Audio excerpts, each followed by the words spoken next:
This is the new Multistrada V4S. Now, I've ridden all the other top adventure bikes in the segment, the new KTM Super Adventure, the old Tiger 1200, I know there's a new one coming, the Tiger 900, all its variations, and of course the staple, the BMW 1250 GS. How does the new Multistrada V4 compare to those other bikes? The Multistrada was always more of a sporty machine with its 17-inch front wheel. The new one now has a 19-inch front wheel. How is that going to affect the handling and the sporty nature of the bike? Can it still be? Is it now trying to do too much and lost a little bit of focus? Or is it still the answer to the ultimate sports adventure machine? Join me on a wintry ride, a wintry January ride, to try and answer that question. Chopsy, roll the intro.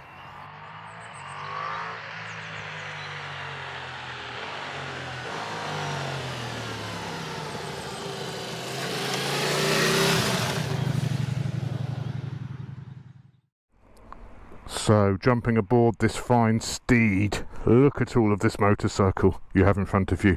Really wide bars. I think the widest bars on a bike I've ever ridden. They're really, really wide. Let's fire her up. Before we go anywhere, you know what we got to do? Let's do a sound check.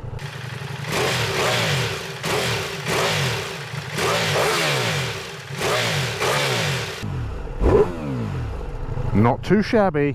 One of the most impressive things about this bike is the turning circle. It is the bars. Look how much they turn. It is unbelievable how tight a turning circle you can do on this bike. I think it's got the best turning circle of any bike ever, even in, you know, proper lightweight enduro machines. It's an incredible turning circle on this. Unfortunately today, you know, it's well, it says it's 16 degrees now. It's not. It's more like 9 degrees because I've been sat about. And yeah, it's a bit wet, so it's a bit of a shame. On this ride we're not going to be able to, you know, absolutely unleash this bike to its full potential. But what I'm going to do, this isn't going to be the only video on this bike. I'm going to do another video where I take this somewhere. This is just going to be, you know, round the block, a first look, you know, sort of hours ride today through some country lanes and stuff. What I'm going to do in another video is take this out on a journey somewhere, so a decent journey to test things like tank range, you know, what's it like on a longer trip. So I'll probably head to Cheddar Gorge or something. So this is the first look of this bike. I will be back with a full sort of sum up and test and a long trip on it, so stay tuned for that one. So first things first, the riding position is extremely comfortable. As I say, massively wide bars, a very, very comfortable seat. I'm very upright, you know, my back is upright. Because I'm 6'2" and sort of 20 stone-ish, you know, I'm on a bit of a diet actually, but never mind that. I find the peg's quite high, the seat to foot position quite tight. Now I know you can adjust the seat height on this, so I'm going to play around with the seat height, but if I take the seat height up, it's going to put me in more sort of dirty air over the screen. So, but I mean, it's fine, but it doesn't feel actually as sporty as the GS. I think the GS has a more sporty riding position where you're sort of canted forward a little bit more. You're very upright on this, perhaps not the sportiest of positions, but very, very comfortable. And I guess on the mile muncher, a touring machine, that's really what you're looking for. There's a couple of things which I'm really interested on with this Multistrada, whether it addresses two things which I'm a little bit concerned about. Firstly, this motor, obviously this 90 degree 1158cc V4 motor is more or less the same as what is in the Panigale, the Street Fighter, and I've always, when I borrowed the Street Fighter last, I found this engine hard work. A lot of engine braking, you know, you had to be quite precise with it all the time at low speed, and it was a little bit tiring to ride. Even though the riding position was perfect, the actual riding the bike was tiring because it had masses of engine braking. Now I've been on this for 20 minutes and that seems to have been addressed. It doesn't have that massive engine braking that the Street Fighter had. the manners around town are actually very, very nice, and you don't have to concentrate to ride it slowly. And that's what the Street Fighter was like, that's what the Panigale's like. But this is much easier, and you know, you don't have to think about going slowly, which is great. The other thing I'm a little bit concerned about this is the Multistrada always had, you know, the 17-inch front wheel to make it, you know, an exciting. It was always the bike which was the, you know, the hooligan's choice for an adventure bike, if you like. You know, nimble, 17-inch front wheel was beautiful. Now they've gone for this 19. Hey, is it still gonna be as much fun in the twisties? And I think that's why we've got such wide bars on here, to give you the extra bit of leverage to compensate from the fact you've got a bigger front wheel. So today, unfortunately, it's wet, it's cold, you know, I'm not going to be able to push the handling of this bike, but hopefully when I go from a long ride we'll do a dry day and we can really sort of throw it around. I can tell you it changes direction. Wow, that's quite amazing actually. That direction change is very, very, it's really on its toes. It's as quick to change direction as I would say the GS is. The GS changes direction really quickly because it's got that low boxer engine, and this actually feels equally as agile of where you want to point it, how precise it is. Yeah, it feels very much like the GS from that perspective, which is a good thing, very, very good thing. Of course the GS also has a 19-inch front wheel. It's got that sort of clever telly lever setup, got a lot of power there, 170 horsepower in fact, 170 horsepower and 125 newton meters of torque. So the most powerful adventure bike on the market.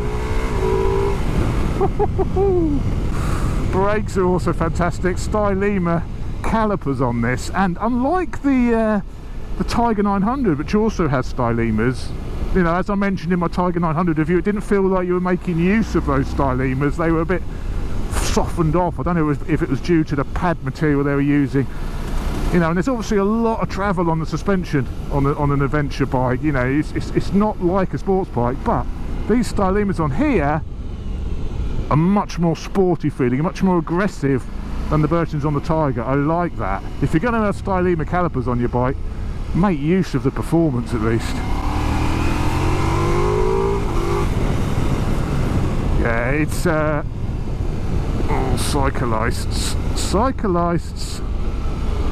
Quick shifter blipper is also very nice actually, quite smooth blipper. Yeah, it's nice. As nice as any other system, much nicer than the BMW GS, because that was always the flaw. I know this isn't a BMW GS review, but I want to compare this to the other adventure bikes I've ridden, you know. So I think when you're borrowing something like this, what is valuable is to compare it to its peers. And the GS is a fantastic bike. I mean, there's a reason why that's the best selling bike for the last 10 years, you know. But I think its weak point is its gearbox, and the gearbox on this is much smoother. The quick shifter's got a much nicer action. I have found it's not perfect because I found it difficult to find neutral.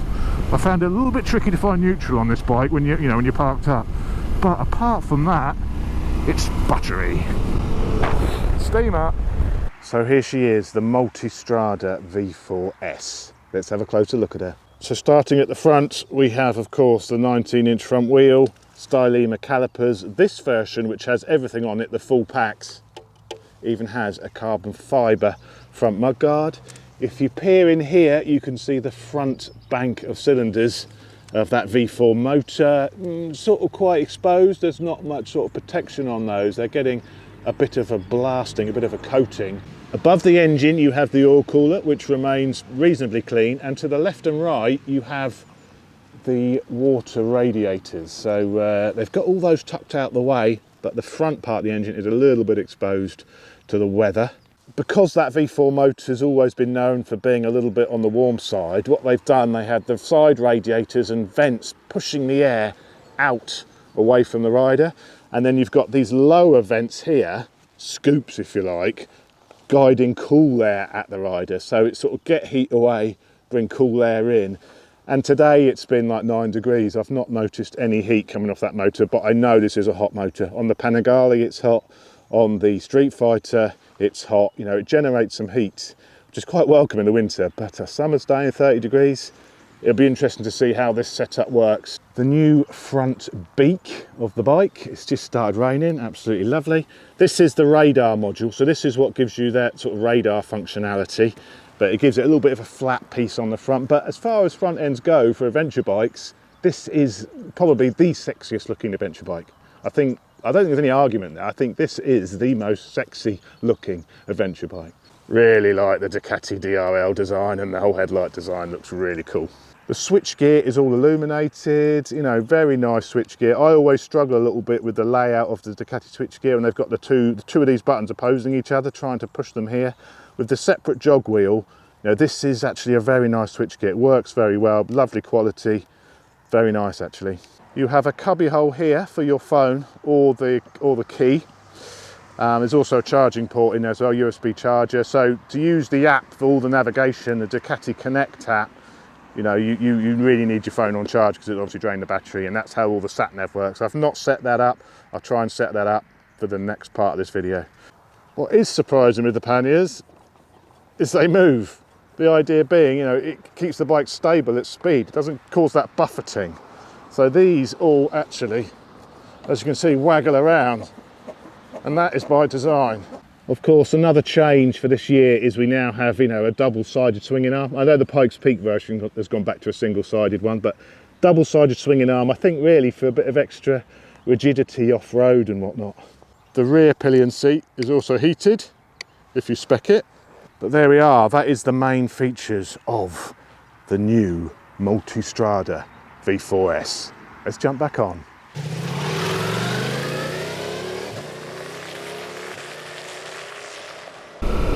Wow, looks like my pin lock's seen better days. My pin lock's playing up now. I didn't get my transitions visor for Christmas, by the way, everybody.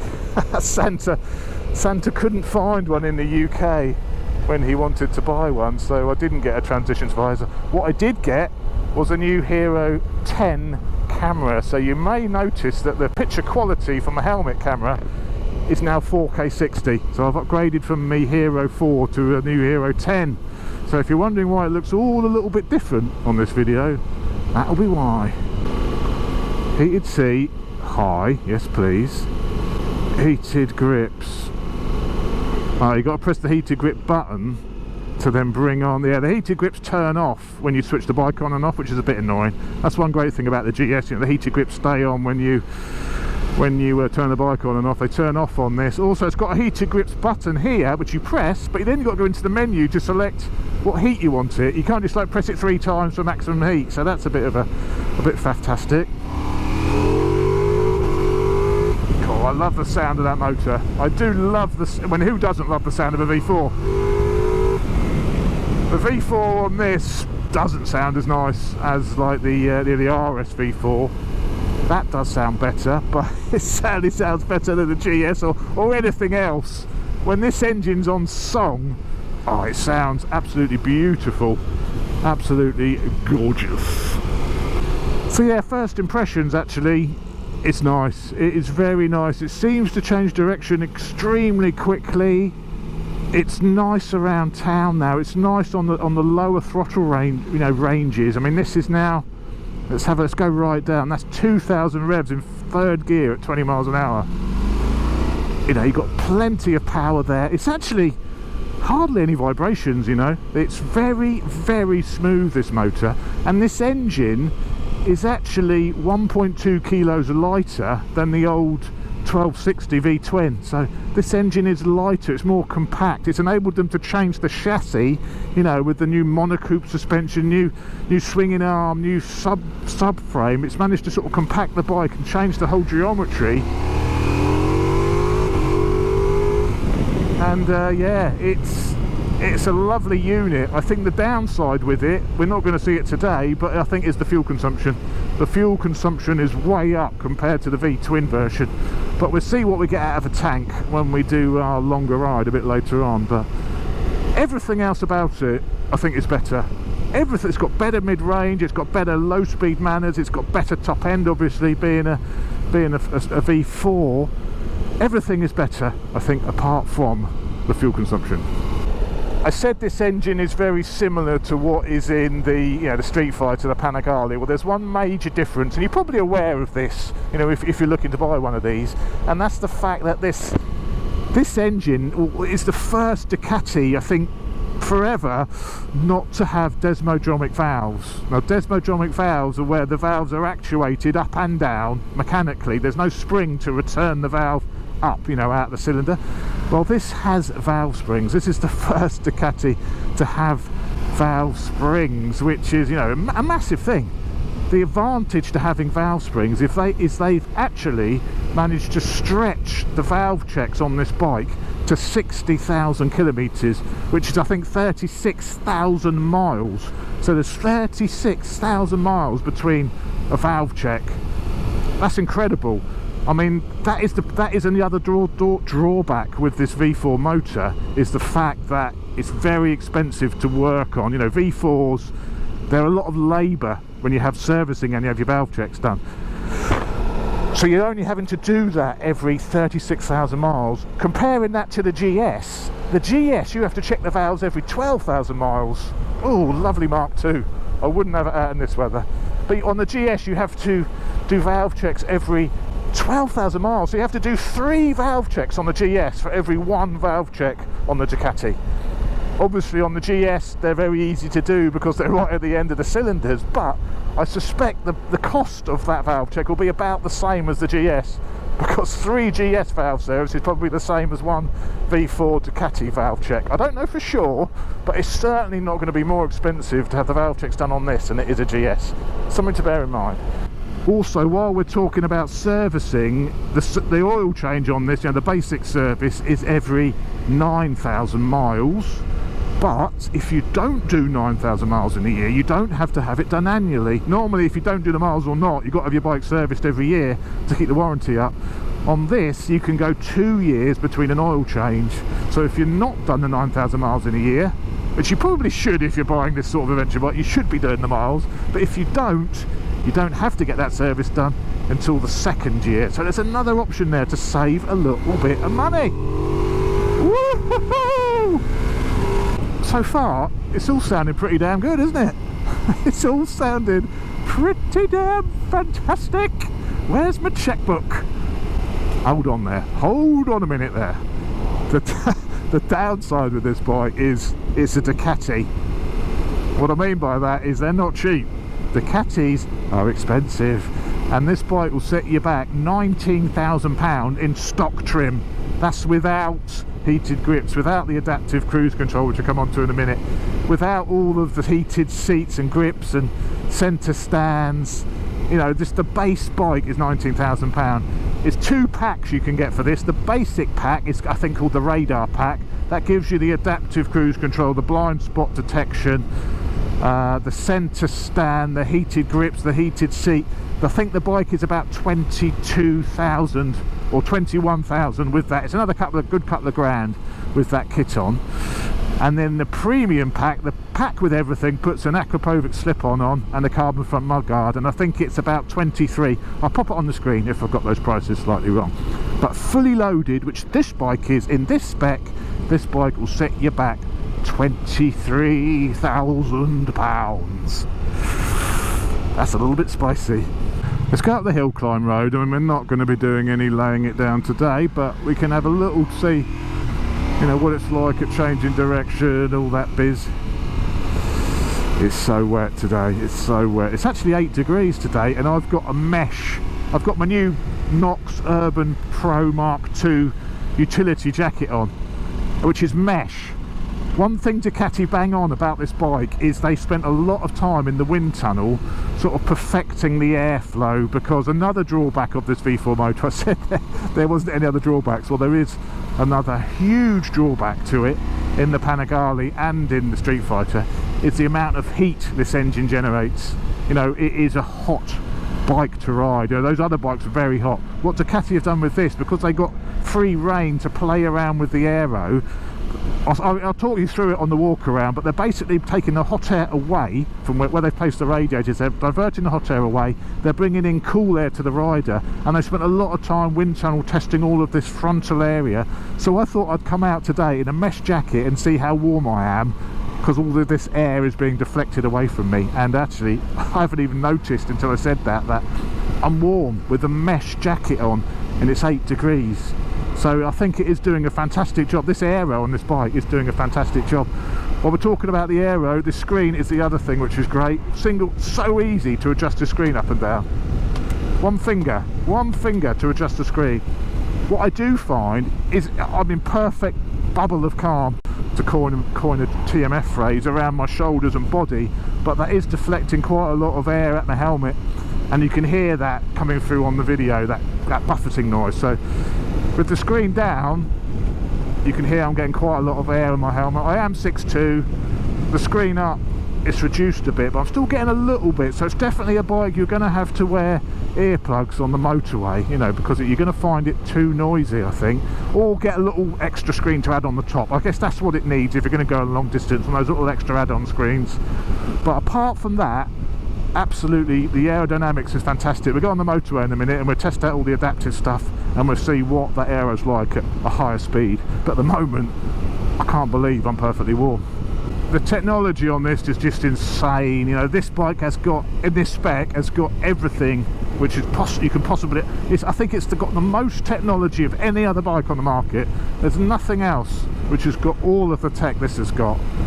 You've got blind spot detection. You've got adaptive cruise control, which I really like.